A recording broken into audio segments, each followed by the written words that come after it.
Hello बच्चों, let's read the question.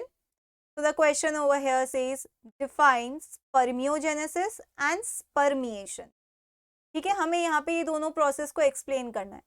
सबसे पहले हम डील करते हैं स्पर्मियोजेनेसिस. अब देखिए, जब आपका स्पर्मैटोजेनेसिस होता है, स्पर्मैटोजेनेसिस मतलब समझते हैं स्पर्म का फॉर्मेशन. जब आपका स्पर्मैटोजेनेसिस होता है तो वहां पे क्या होता है, इस स्पर्मैटोगोनियल सेल से, जो कि 2n है, बहुत सारी स्टेजेस होती हैं और अल्टीमेटली आपका बनता है स्पर्मैटोजोआ. सॉरी, अल्टीमेटली बनता है आपका स्पर्मैटिड. ठीक है. अब ये जो स्पर्मैटिड है, ये इसमें क्रोमोसोम नंबर तो हाफ हो जाता है, लेकिन आप देख सकते हो ये स्पर्मैटिड गोल है और हमारा स्पर्म कैसा होता है, इस तरीके से कि उसके पास टेल आ जाती है, उसकी बॉडी स्ट्रीमलाइन हो जाती है, राइट. तो एक प्रोसेस होता है स्पर्मियोजेनेसिस का. स्पर्मियोजेनेसिस मतलब होता है वो प्रोसेस जिससे आपका स्पर्मैटिड्स कन्वर्ट होता है स्पर्मैटोजोआ में. मतलब वो गोल वाला सेल बदल जाएगा किसमें, आपकी वो टेल वाले सेल में. तो spermiogenesis is the process of differentiation. It is the process of differentiation of spermatids into spermatozoa. ठीक है. अब देखिए, स्पर्मैटिड्स कैसे थे हमारे, गोल, और स्पर्मैटोजोआ कैसे हैं, जिनके पास हमारी टेल है.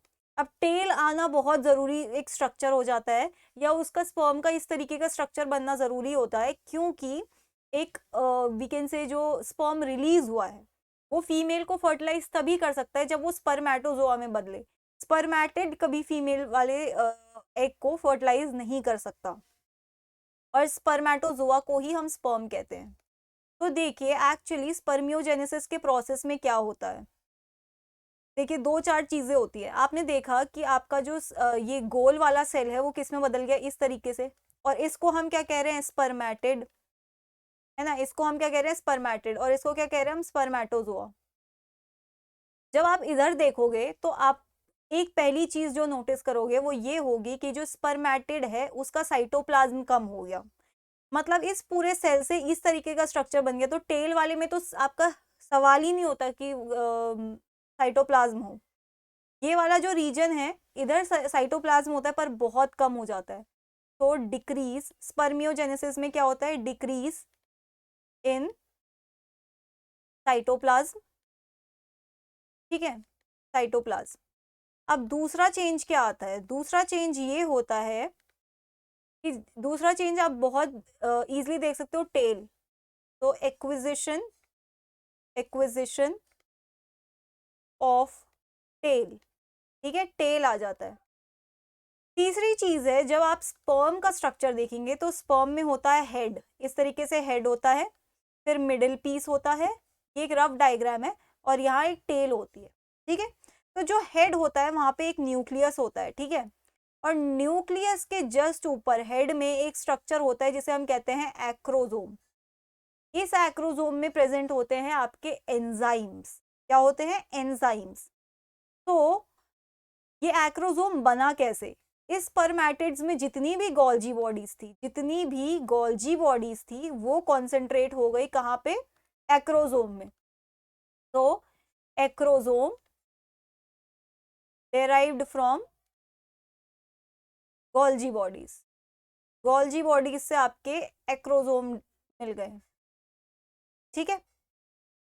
ये हो गया तीसरा चेंज.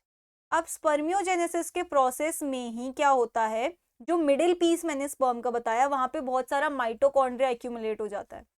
अब माइटोकॉन्ड्रिया क्या है, माइटोकॉन्ड्रिया आपको पता है पावर हाउस ऑफ सेल कहलाता है. क्यों, क्योंकि वो एटीपी प्रोड्यूस करता है. तो ये जो आपका स्पर्मेटोजोआ है, इसको फीमेल रिप्रोडक्टिव ट्रैक में विगरस मूवमेंट्स दिखानी होती है. विगरस मूवमेंट्स क्यों, क्योंकि जो स्पर्म सबसे पहले एग पे पहुंचेगा, एग के पास पहुंचेगा, वही एग को फर्टिलाइज कर पाएगा. तो हर एक स्पर्म के बीच में होती है रेस, उसको बहुत जल्दी एग के पास पहुंचना है, और एग के पास पहुंचने के लिए बहुत जल्दी उसको टेल की मूवमेंट करनी पड़ेगी. अब टेल की मूवमेंट करने के लिए उन्हें चाहिए एटीपी. तो क्या होता है, एक्यूमुलेशन ऑफ माइटोकॉन्ड्रिया हो जाता है जो एटीपी प्रोवाइड करता है. in the middle piece, the middle piece of sperm. ठीक है, तो ये कुछ चेंजेस हैं जो स्पर्मियोजेनेसिस के प्रोसेस के टाइम होते हैं, राइट. अब नेक्स्ट पार्ट में हमको पूछा गया है स्पर्मिएशन. आपका जो स्पर्म बना है या स्पर्मेटोजोआ बना है वो बन गया, लेकिन उसके बनने का फायदा तो तभी होगा जब वो फीमेल रिप्रोडक्टिव ट्रैक में रिलीज कर दिया जाएगा, राइट. जब वो फीमेल रिप्रोडक्टिव ट्रैक में रिलीज कर दिया जाएगा, तो ये जो आपका स्पर्म बना है इसे बाहर आने के लिए सेमनीफेरस ट्यूब्यूल से निकलना पड़ेगा, क्योंकि ये जो स्पर्मियोजेनेसिस हो रहा है ये सेमनीफेरस ट्यूब्यूल में हो रहा है. अब स्पर्म को बाहर भी तो आना है, तो इस प्रोसेस को जिससे वो बाहर आता है उसे हम कहते हैं स्पर्मिएशन. बॉडी के बाहर नहीं, सेमनीफेरस ट्यूब्यूल के बाहर. तो ejection of sperms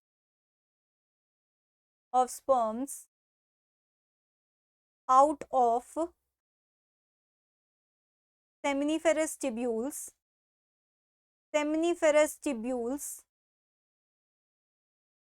into ducts, into in fact rete testes,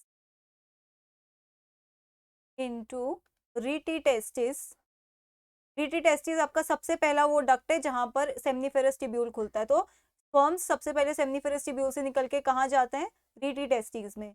तो ejection of sperms out of seminiferous tubules into rete testis is known as your spermiation. So that's it for the question. I hope you understood it well. Best of luck.